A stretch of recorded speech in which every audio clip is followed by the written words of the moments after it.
Sige po, makakaupo muna tayo. Tinanggap mo ba? Tinanggap mo ba? Amen. Tinanggap mo ba? Hallelujah. Glory. 1 minute. Sino yung nakakaalam nung ginagawa pagkasira yung computer o kaya nag-hang yung mga telepono kung ayaw mag-function? Sino yung nakakaalam nun? Siniswitch off muna. Diba? To refresh, and today, 1 minute, refresh yourself. Switch off ka muna. Saan isi-switch off? Sa mundo. Sa labas. Sa alalahanin. Sa pinagkakaabalahan. Maliit lang yung nakasulat, hindi nyo mabasa. Sa panahong ito, sabi po nila, to refresh your electronic device, switch it off. Switch off ka na ba? Wala ka munang iisipin sa labas. Naku, iniisip pa rin yung nasa labas. Wala ka munang iisipin sa labas. Pwede ba? Pwede. Pwede kasi hindi kumikibo, no? Ibig sabihin, in agreement, yun daw pong hindi pagkibo, payag.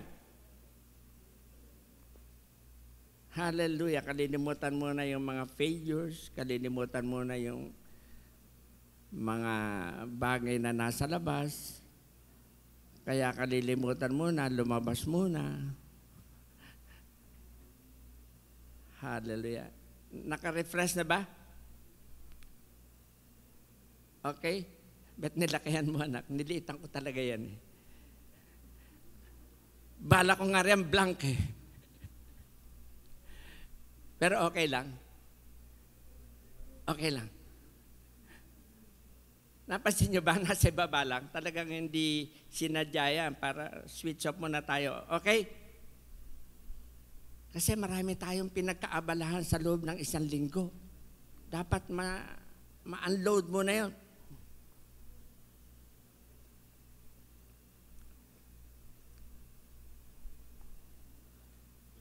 So we'll make it fast. Glory to God. We'll make it fast. Glory, glory, glory, glory, glory. Nananangin na po tayo kanina, kaya wala na yung page 2. In John chapter 1, verse 51. Hallelujah.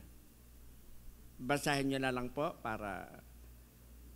Pero ulitin ko pong muli yung lagi nating naririnig at natutuwa ako kay Pastor Ria na ipinakikita pero iminumungkahi niya, basahin niyo po sa inyong mga Biblia, sa inyong mga bahay. Yung narinig at napag-aralan dito, basahin niyo muli. Refresh yourselves. Amen. Dapat laging binabasa. Kaya bababasa niyo po pero basahin niyo sa inyong mga Biblia, sa inyong mga bahay. In the King James Version, and he, ako lang po yung naglagay ng Lord God Jesus kasi yun po ay patungkol sa kanya, saith unto him, kay Nathanael, verily, verily, I say unto you, hereafter, not herein, hereafter, ye shall see heaven open and the angels of God descending, baliktad, ascending and descending upon the Son of Man. Tatanong nyo marahil tibay yun ang sinabi ng Panginoon. Hanggang ngayon kaya? Natanong nyo ba yun? Bakit kaya yun yung binasa ni Pastor? Ano kaya pag-uusapan namin? Sabi niya kanina, i-refresh. Restart. Kapatid, nais ko pong malaman mo, yan ay unang propesiya ng Panginoon. When He dwell with His people. The first prophecy. And He speaks about the presence of angelic hosts going down and coming up to minister to Him. Sabi po dyan, the Son of Man, at gusto ko pong linawin sa atin, yung Son of Man, say anak ng Diyos, the Son of God. The second person of the Trinity, our Lord, our sovereign God. And let me start this inspiration with queries of our Lord God Jesus. Pero gusto ko pong wag ninyong layuan sa kaisipan na ang anghel ng Diyos nag-aakyat manaog. Sabi niya sa kanya, nung nandito siya, at sapagkat ikaw ay anak ng Diyos, hindi mo lang siguro nababati yung mga anghel na nag-aakyat manaog sa iyo. Nagugulat siguro itong mga kapatid ko. No? And He will send His angel charge over you. Nandyan yun. Amen. Dapat nga lamang activated sapagkat naka-assign siya sa iyo. Para makita mo rin ang mga bagay patungkol sa Diyos sapagkat sila'y mag-uugnay ng mga bagay patungkol sa Diyos. Ang tanong po niya, in Matthew chapter 16, verse 13 to 20, nilagay ko lang po yung kaunti, pero tulad po ng sinasabi lagi ni Pastor Ria, basahin nyo sa Biblia nyo. Meron ka bang Biblia? Asan po yung Biblia natin? Sige, labas mo na yung cellphone mo. Okay lang.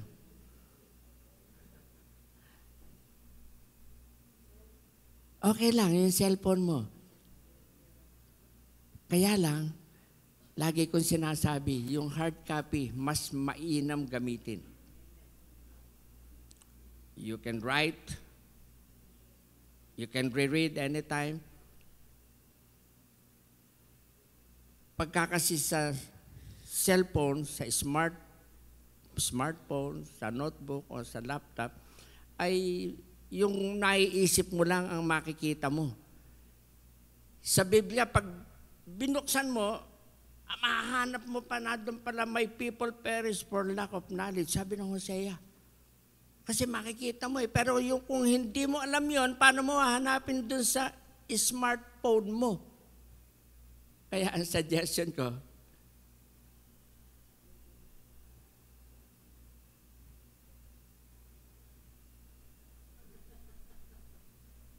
may I see your Bibles? Naku, nawala yung kay Brother Tony, ano? Nakita, hindi yan yung Bible mo. Kulay itim ang Bible mo, ano? Iba na. Hindi na makita, hindi dito naiwan yun.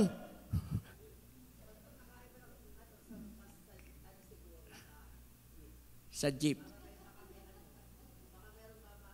Ayun, tama.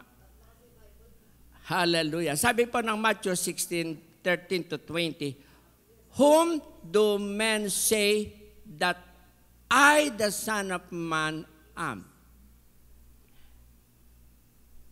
Bakit am? The Son of Man am.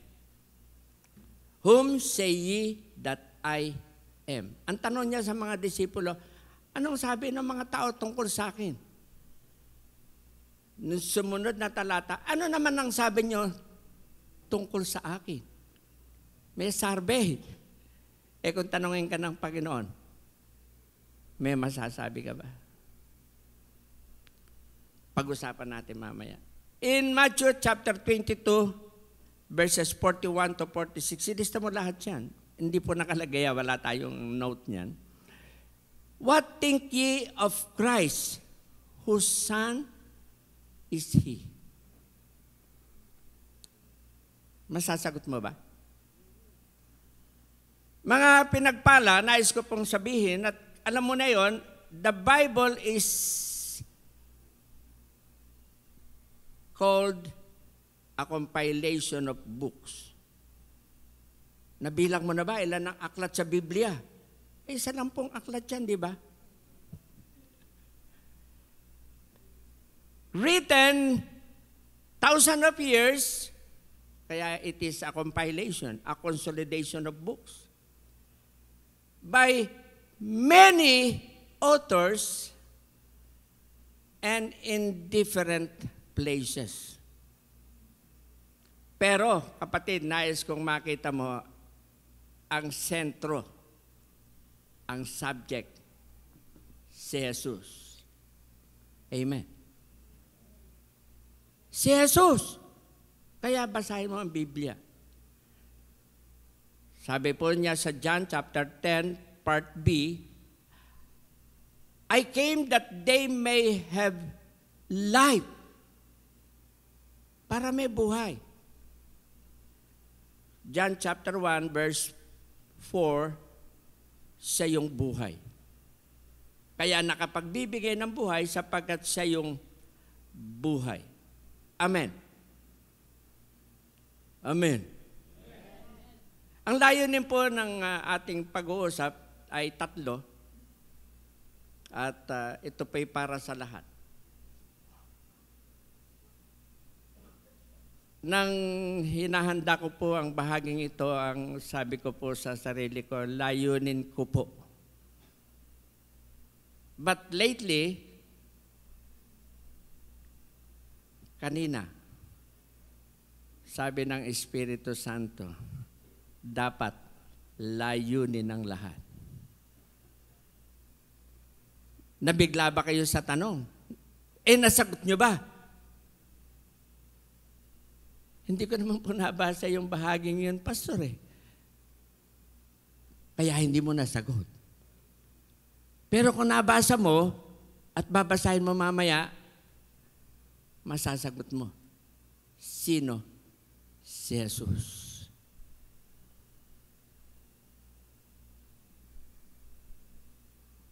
Tahimik ang lahat. Number 1, na layunin, ito po ay patotoo ng buhay. May patotoo ka ba tungkol sa Panginoon?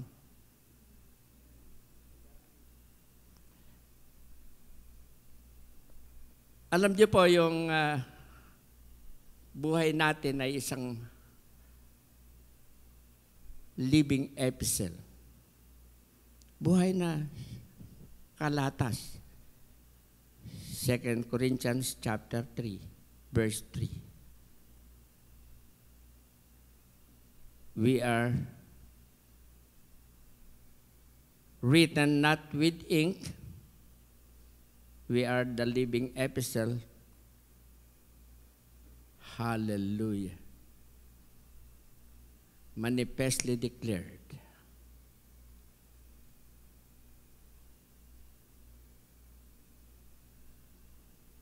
Not with ink,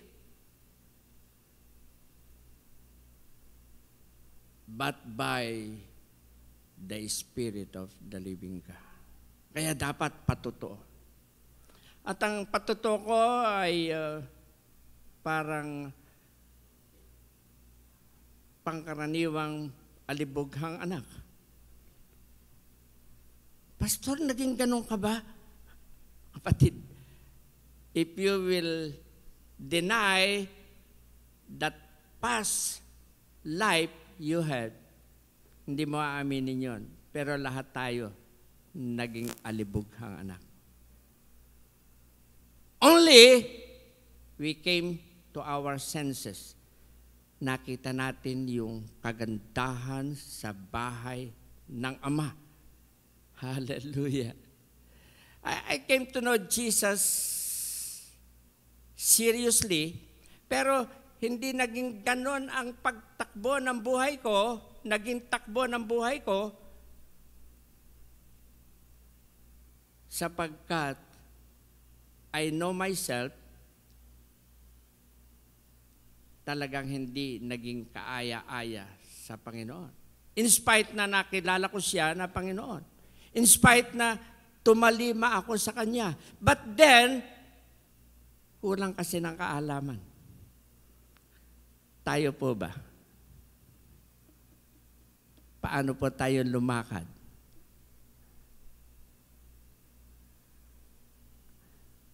Paano tayo lumakad? Number 2, na layunin upang maarok ang sinabi ng Panginoon.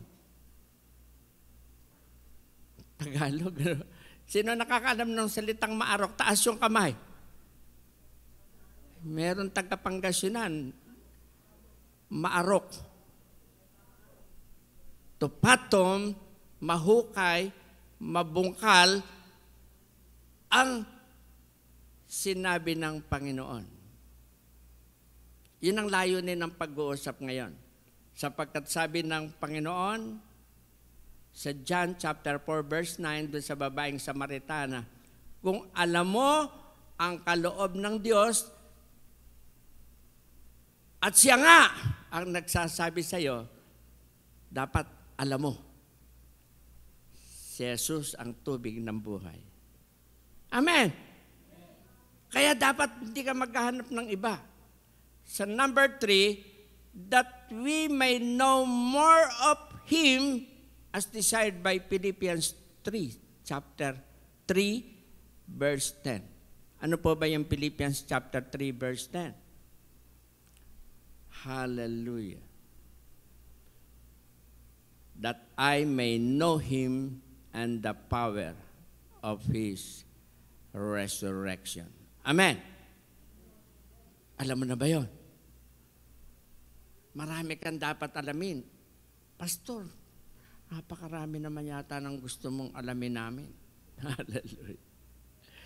Mga pinagpala, ang mga bagay patungkol sa Panginoon ay dapat alam natin.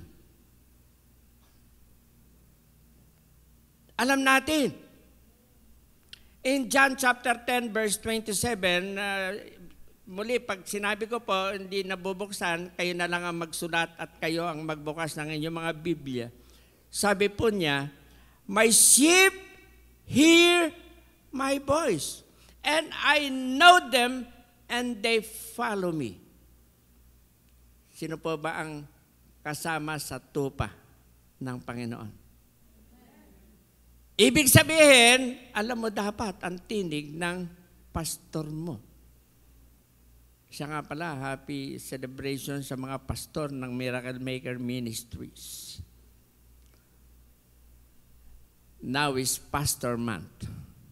Wala namang bumati sa akin. Sa mga pastor natin, happy celebration, happy service to God. Taasan kami ng mga pastor. Alang-alang gustong magtaas. Patatayuin ko kayo rito, sige kayo, at palalapitan sa kanila. Alang gustong umamin na sila'y pastor. Salingkit lang po yata eh.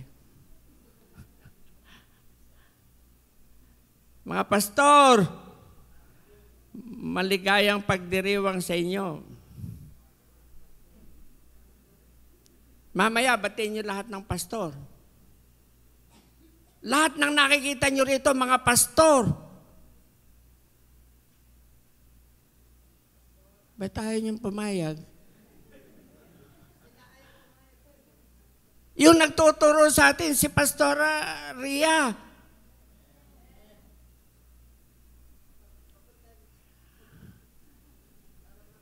Oh, pamaya raw, pupunta kayo sa harap.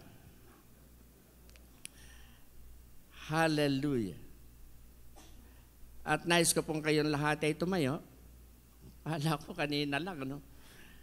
At tayo pa'y magbabasa nung ating pag-uusapan. bibilisan po natin. I only have 30 minutes left. Less than. Pero magbabasa tayo muna. At dito po tayo iikot. In John chapter 9, verse 35 to 38. Verse 35, at lahat ay magbasa. Ito po ay Amplified Bible. Hindi kamukha ng mga Biblia nyo. Yung sa inyo malamang ay Magandang Balita, o yung English, King James Version, o yung iba ay New Living Translation, at Magandang Biblia ng Ate Tess, Terester Angel Therese. Sabi po ng John chapter 9:35, basahin malakas. Huwag nyo nang basahin yung may blue kasi yan ay explanation. Jesus heard that they had put him out, and finding him, he asked, "Do you believe in the Son of Man?" Hallelujah. 36, he answered, "Who is he, sir? Tell me, so that I may believe in him." 37, Jesus said to him, "You have both seen him, and he is the one who is talking with you." 38, and he said, "Lord, I believe." And he worshiped him. God bless the reading of his word. Shall we pray?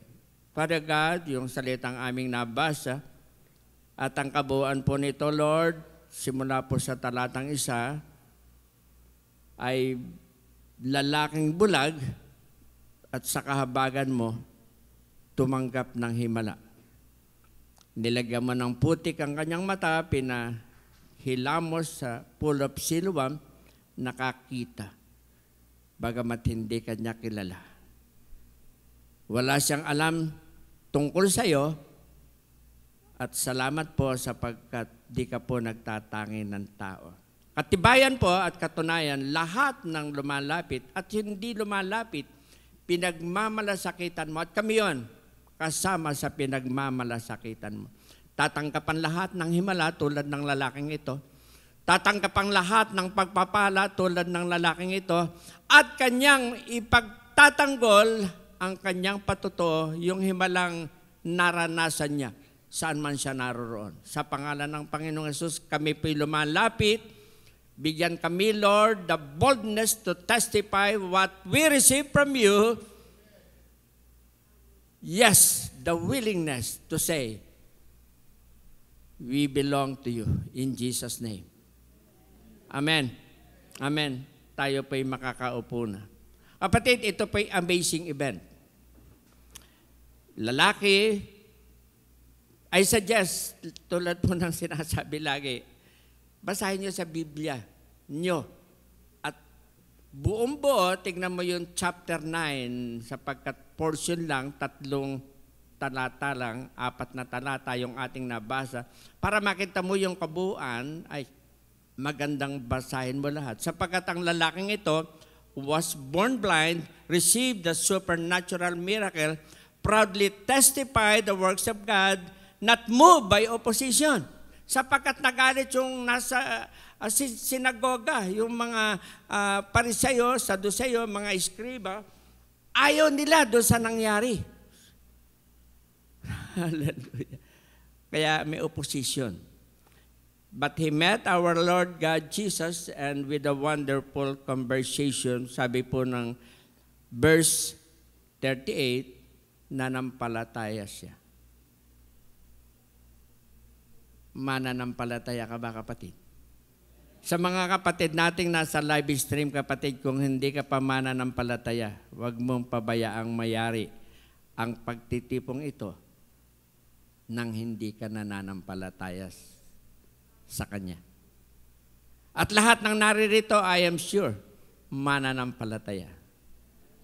Sabi ng Biblia, sa mga mananampalataya, dapat kayong manampalataya. Glory!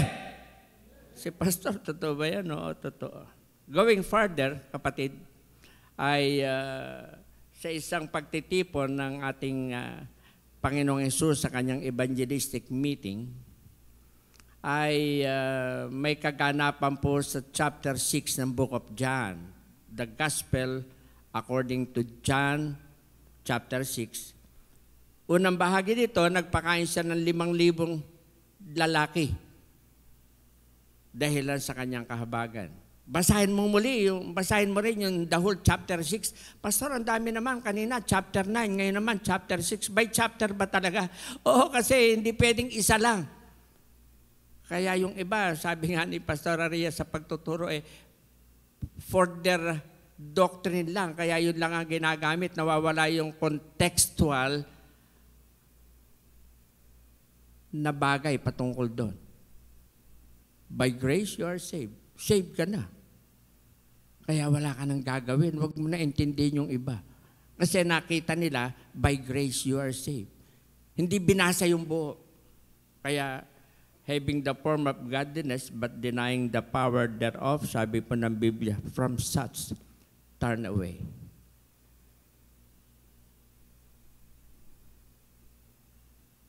Huwag kang makisama. So, chapter 6 ng Book of John, nagpakain ng Panginoong Hesus 5,000 sa pamamagitan ng 5 tinapay at kaunting maliliit na isda. Bahagi din nun, naglakad siya sa ibabaw ng tubig. At bahagi noon, chapter 6, verse 47-51, ang wika ng Panginoon. Kaya dapat alam mo yan. Pag tinanong ka, dapat alam mo. He that believeth in me, sabi niya, hath everlasting life. I am the bread of life. I am the living bread. Amen. At sa pagpapatuloy, nais ko pong tingnan natin, the believers who were there in chapter 6, naguluhan nang sabihin niyang siya yung tinapay ng buhay. Ang kumakain sa kanya, hallelujah, may buhay. In the limited mind, kung nandun ka marahil, sasabihin mo nga, paano ka namin kakainin? Pero ipinaliwanag niya yung kinain nung mga ninuno nila dun sa ilang na mana, tinapay galing sa langit, muling magugutom. Pero ako nakakainin nyo, di kayo magugutom. He is speaking of taking Him and His teaching and His message and His salvation and His healing and His deliverance na any fellow can take to enjoy life. Gusto mo ba yan? Kaya in verse 65, isa-summarize ko na lang po, ay sinabi po niya na malibang ito ipinagkaloob ng Ama, hindi niya mararanasan. Kaya sa verse 66, yung mga disciples nilisan ang kanyang krusada. Iniwan siya. Ibig mo sabihin, Pastor, yung 12 disciples yun? No. Noon, ginamit yung salitang disciples to those who follow Jesus. Maraming umaattend sa krusada ni Lord. Di ba yung pinakain niya habang siya nagtuturo? 5,000 lalaki. Ganong kalaki yung crowds. 5,000 lalaki. Sabi nga po ng mga nag-estimate, it is less than 10,000. Kasi kung lahat may kasamang isa, at hindi lang isa, may higit 10,000. At lumayo sila. Bakit nga naman? Mahirap yung gusto, kainin. Kasi yun ang kaisipan ng tao. Hindi pinalalawak. Tulad ng marami ngayon. Kaya kinakailangan Lawakan mo. Sabihin mo sa katabi mo ngayon, lawakan mo. Tignan mo. Nasain mo. Lakaran mo. Gawin mo. Hallelujah. Para yung sinasabi ng awit natin, ang kabutihan mo, nakikita, nararamdaman, nararanasan. Iniwan siya. Ay, ayaw namin dyan. Kaya maraming hindi bumabalik kasi hindi nila makita ang kahalagahan. Umayaw. Sabi ng Panginoon sa 67, sa 12, kaya hindi yung 12 ang umalis. Yung ibang naroon na tinawag ding disipulo kasi followers. Sabihin mo nga, followers. Jesus said to the 12, will you also go away? Alis din ba kayo? Kung kasama ka ron, anong sagot mo?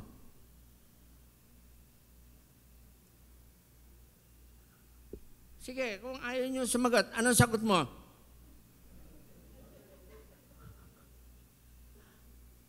Kami pong mag-asawa, madalas nag-uusap.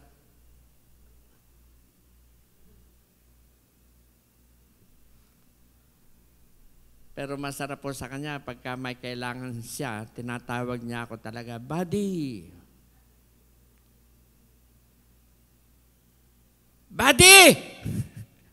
Pag ayaw kong lumapit.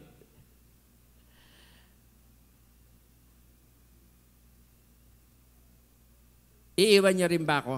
Sabi ng Panginoon. Alam mo sabi ni Pedro? Yan din siguro sasabihin mo kasi ayaw mong kabibo eh. Lord, whom shall we go? You have the words of eternal life.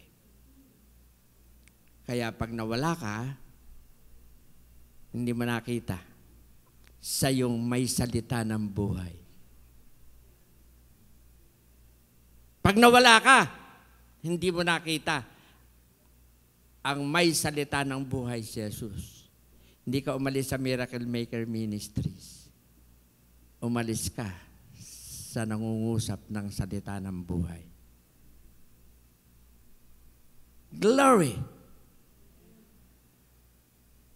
At ang sabi sa verse 69, and we learned and believe and trust, we have come to know that you are the Holy One of God, the Christ, the Anointed One, the Son of the living God. Explore, see, walk in that reasoning. Kailangan kilala mo siya tulad ng paghahayag ni Pedro.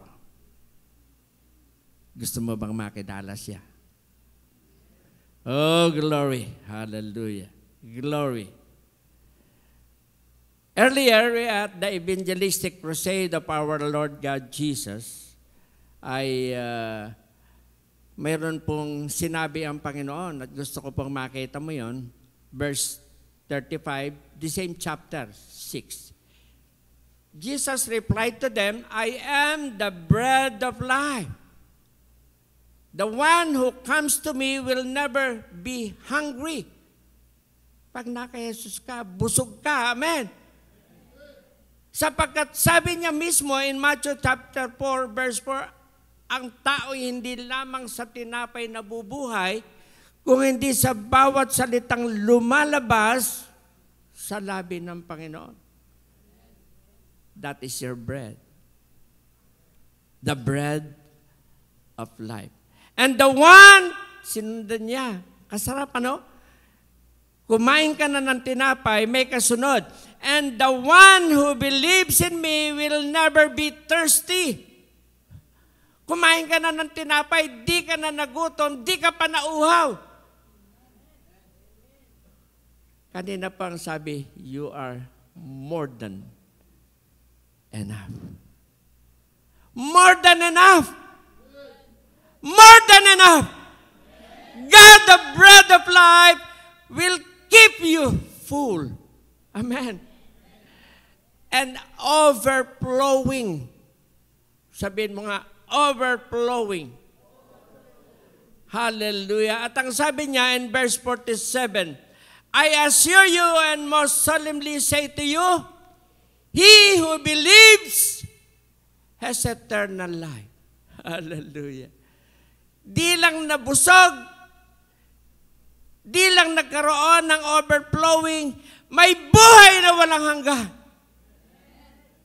Dapat kilala mo yon. Dapat alam mo yon. Dapat nakasama ka ron. Dapat nakaugnay ka ron sa pinagmumula ng buhay. Hallelujah. Hindi kay pastor, hindi kay ate, hindi sa magandang building na pinagtitipunan ng marami, hindi sa mayayaman, nakaugnay ka dapat. Sabi po niya in verse 48, I am, lakas mo nga, 48 nandiyan po, I am the bread of life. Hallelujah. Hallelujah. Hallelujah. In John chapter 4 verse 14, kausap niya yung babaeng Samaritana, yung hiningan niya ng tubig na ayaw magbigay sapagkat siya isang Hudyo at yung kausap niya isang Samaritana magkagalit. Hindi naman sila parang Palestinian at parang Israel. Sapagkat sila iisa lang, dati nagkahiwalay lang.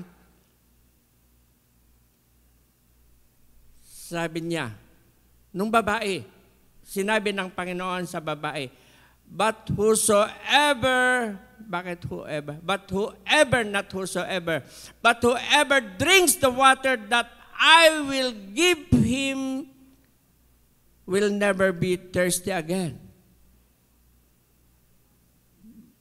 But the water that I give him will become a spring of water. Oh, hallelujah. Hindi lang natuyo o nabasa ang iyong lalamunan sapagkat uminom ka, ito'y di ka na mauuhaw. Sabi niya, yung tubig na yon parang balon. Parang balon. Ang kasunod nun, welling up. Welling, fountain, welling, umaapaw, umaapaw, umaapaw. Alam mo ang kasunod? Welling up to eternal life. Andyan sinabi ng Panginoon, John chapter 4 verse 14. Welling up to eternal life. Kaya hindi ka rito, dun ka sa langit. Siguraduhin mong kasama ka. Amen. John chapter 1 verse 4, sabi po, in Him was life, and the life was the light of man. Know Him, pinagpala, and more of Him. Sabi po ng Philippians chapter 3 verse 10, that I may know Him and the power of His resurrection and the fellowship of His suffering, being made conformable unto His death. Karapat dapat. Amen. Hindi lang pansamantala, permanente nakaugnay ka sa Kanya. Amen. At kilala mo siya. Sa ibang salin, sabi po dyan, I want to know Christ and experience the mighty power that raised Him from the dead. Gusto kong makilala si Kristo at maranasan yung kapangyarihan. Ang banal na Espiritu Santo po yun. Maranasan ang kapangyarihan that raised Him from the dead. Pakanasain mo. Amen. Sa ibang salin na Amplified Bible, And this so that I may know Him. Hallelujah. Experientially becoming more thoroughly acquainted with Him, understanding the remarkable wonders of His person more completely. And in that same experience, the power of His resurrection, which overflows and is active in believers. Dapat daw kumikilos sa buhay ng mananampalataya. At ang kasunod, and that I may share the fellowship of His suffering by being continually conformed to His death. Hallelujah. Karapat-dapat sa kamatayan ng Panginoong Hesus. Para yung atonement na sinabi ng 1 Peter 2:24, buhay sa'yo. Buhay sa'yo. 1 Peter 2:24, paki-plus mo nga anak, and 25, sabi po dyan in 24, who by His own self bear our sins in His own body on the tree. Hallelujah. Sa katawan niya, dinala niya lahat ng ating mga kasalanan. That we, hallelujah, sabi po na, being dead to sin, patay na. Kasi yung kamatayan ng Panginoong Hesus na yaon ay nagbigay sa atin ng kamatayan din sa kasalanan. Dapat patay ka na sa kasalanan, pero bakit nariyan pa rin? Kasi nga, hindi mo tinitingnan yung the power of the resurrection of our Lord. Hindi mo siya kilala. Yung sinful nature, active. I suggest you shut it off and let the Holy Spirit live in us. Paano yon? Let yourself die in sin. In sin. Your senses be dedicated to the Creator. Ano yung senses? The sense of seeing, the sense of hearing, the sense of smelling, the sense of taste, and the sense of touch. Sapagkat ang sabi ng Biblia, love not the world, neither the things that are in the world. If any man love the world, the love of the Father is not in him. For the lust of the eyes and the lust of the flesh and the pride of life is not of the Father, it is of the world. Kaya dapat patay ka sa mundong ito. Yung pakikinggan mo, hindi si Marites, hindi yung mga news na nakakatakot, hindi yung mga balitang kalye, hindi yung mga chismis. Yung balita sa kapitbahay, sa mga mahal mo sa buhay. No, ang pakinggan mo, ang tinig ng Diyos. Let your senses be sensitive to the voice of God. Our eyes to only see our Lord. Kaya sabi po ng Hebrew 12:2, looking unto Jesus. Siya lang ang aamuyin mo. Hallelujah ang Panginoon. Yung insensong iniaalay sa Kanya. At ang malalasahan mo, mga pagpapala ng Diyos. Ang mararamdaman mo, siya. Kaya set yourself in this word and let your body, soul, and spirit be open to God. Know Him and the power of His resurrection. And to explore, nais ko pong balikan natin yung John chapter 9 verse 35, 38, binasa kanina. Kung ikaw yon at tanungin ka, masasagot mo ba? Kilala mo ba ang Panginoong Hesus? Let me see your hands. Kilala mo ba ang Panginoong Hesus? Sapagkat kung hindi mo pa kilala, yung katabi mo, dadaling ka sa paanan ng Panginoong Hesus. Tingnan yung hindi nagtaas ng kamay, mamaya lapitan ng mga pastor. Kilala mo ba si Hesus? Taas ang kamay. O yung hindi nagtaas ng kamay, mamaya lapitan nyo. Pastor Jerry, lapitan nyo mga hindi nagtaas ng kamay. At yung mga kapatid na nasa live stream, kung hindi mo pa kilala si Jesus, now is the time for you to know. You must be born again that you may know Jesus Christ, our Lord. Kailangan mo siya. Kailangan mo ng tubig ng buhay. Kailangan mo ng pagkain ng buhay si Jesus. Hallelujah. Glory! At sino ba si Jesus sa'yo? That's number 2. Sino ba si Jesus sa'yo? Pag nasagot nyo na po yan, nasang-ayon sa sinabi ng Biblia, pasado ka. Number 3, do thou believe on the Son of God?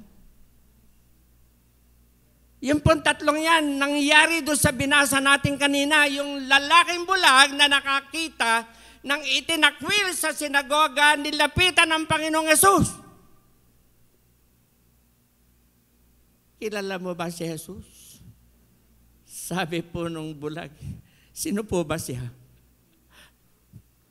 Natandaan niyo yung binasa natin, tanong sa kanya nang lapitan siya ng Panginoon, kilala mo ba? Sino po ba siya? Kaya nagpahayag ang Panginoon, yung kausap mo, siya na nga.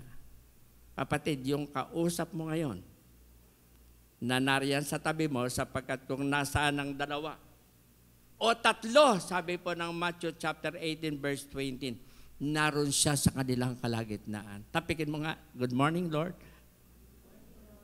Ala pa naman alas 12, kaya 11:56. Good morning, Lord. Lagi mong kakausapin ng Panginoong Hesus. Amen. Nariyan siya. Kaya, kung meron kang alalahanin, 1 Peter 5, verse 7, ilagak mo ang lahat ng iyong alalahanin sa Kanya sapagkat siya'y nagmamalasakit sa iyo.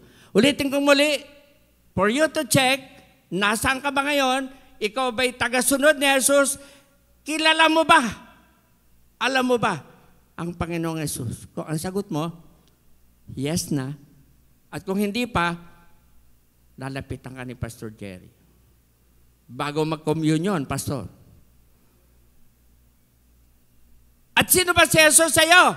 Siya, sabi po ng Biblia, ang tinapay ng buhay. Siya ang tubig ng buhay. At lahat ng tungkol sa Kanya, inihayag niya. Hallelujah. Basahin mo lang para malaman mo. I am the light of the world, sabi niya. I am the resurrection and the life.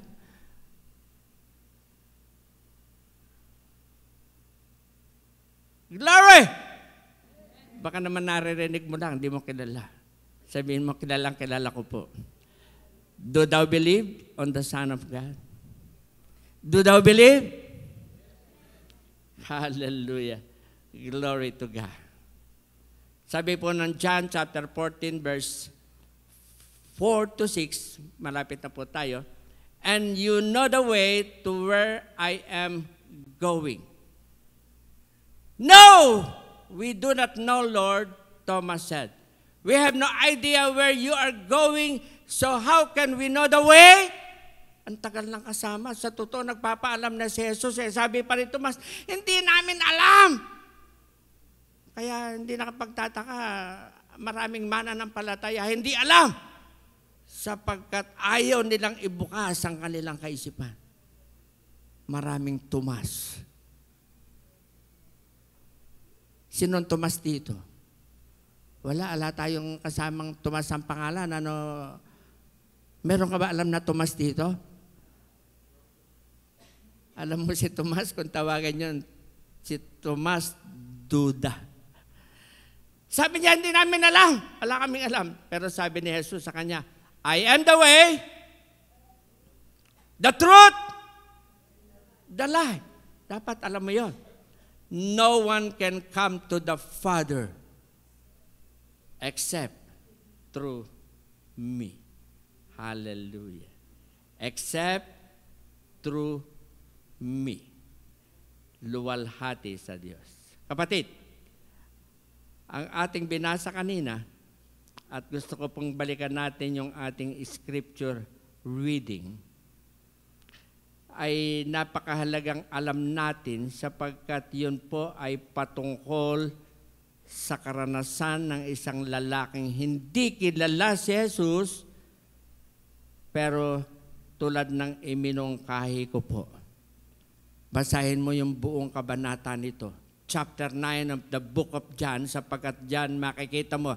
Yung lalaking bulag, oh hallelujah, nais ko lang pong tingnan yung unang bahagi bago tayo manalangin. Yung lalaking bulag, John chapter 9. Maganda na po kayo for the communion na kasunod ng ating pagtatapos. Mag-ready na po kayo. Soon and by,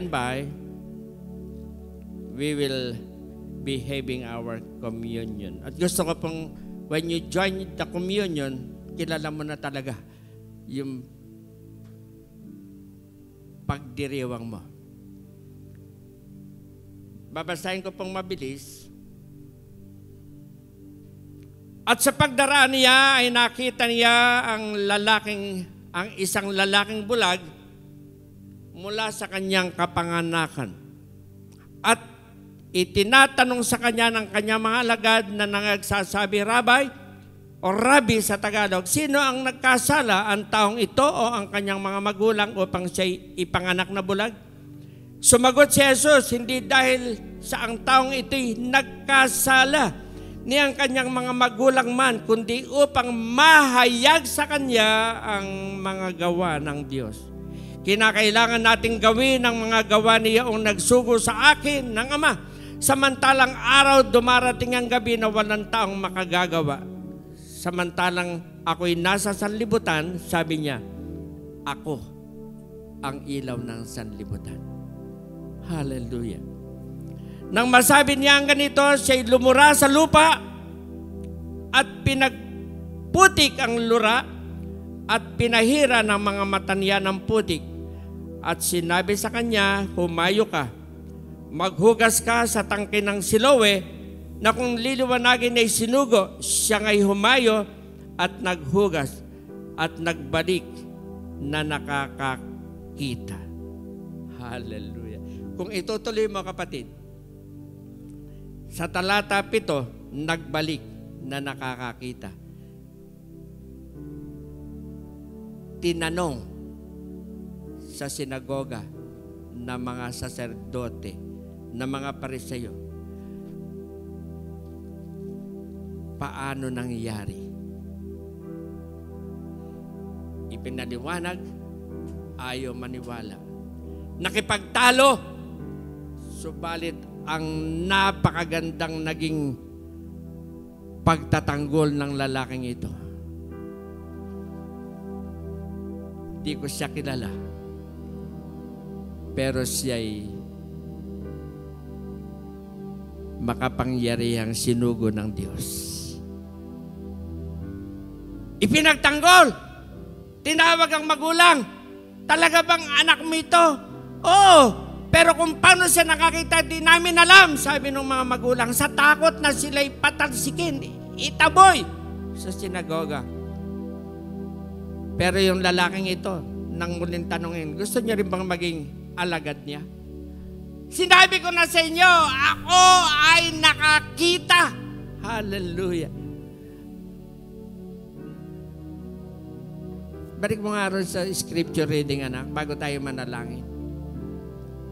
Sa scripture reading kanina, doon sa ating play, sa unang bahagi, play.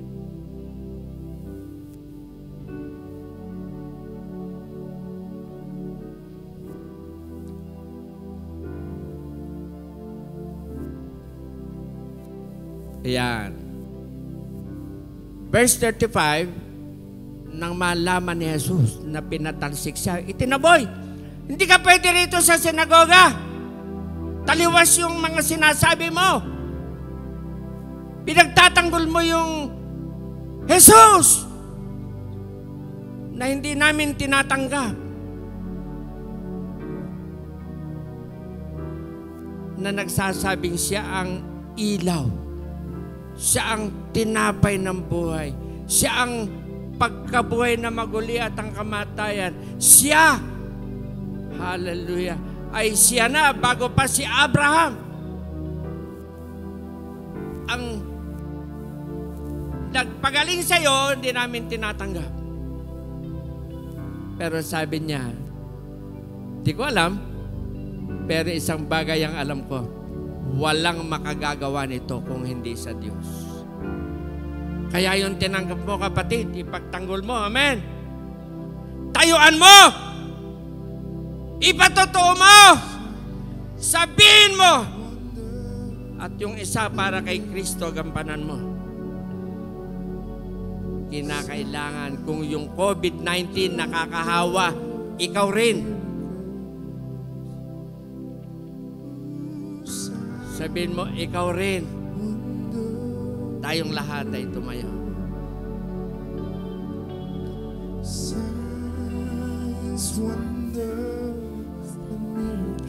Yung tinanggap ng lalaki, kapatid, tinatanggap ng marami ngayon. Kaya lang, itinatago. Dapat ikaw ay maging patotoo, buhay na patotoo. Si Jesus ang tagapagligtas, si Jesus ang dakilang manggagamot, si Jesus ang tagapagpalaya, si Jesus, hallelujah, na umakyat sa langit ay muling babalik. At habang umaawit ka, you are confessing your faith in God, believing. Hallelujah.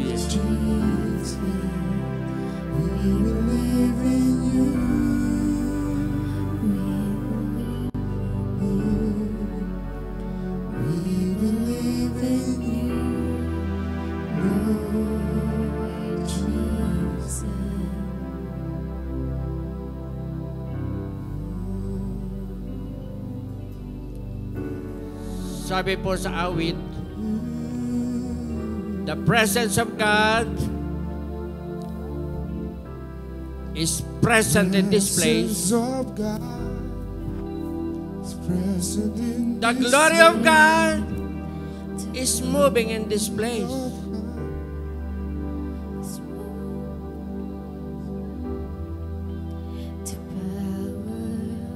The power of God is working in this place.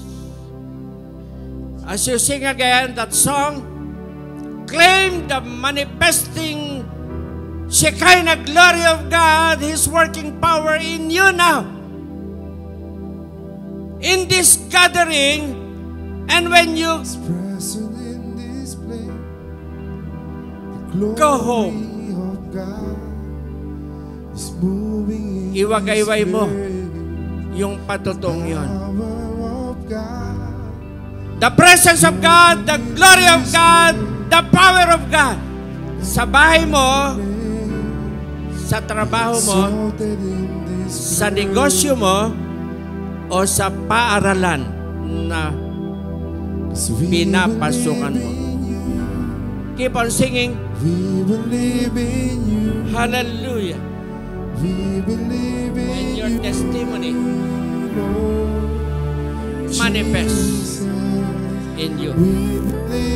Selyohan mo, Panginoon, at pagtibayin sa lahat ng awit na ito'y karanasan nila at magiging patotoo. Sa pangalan ng Panginoong Jesus. Amen. Amen.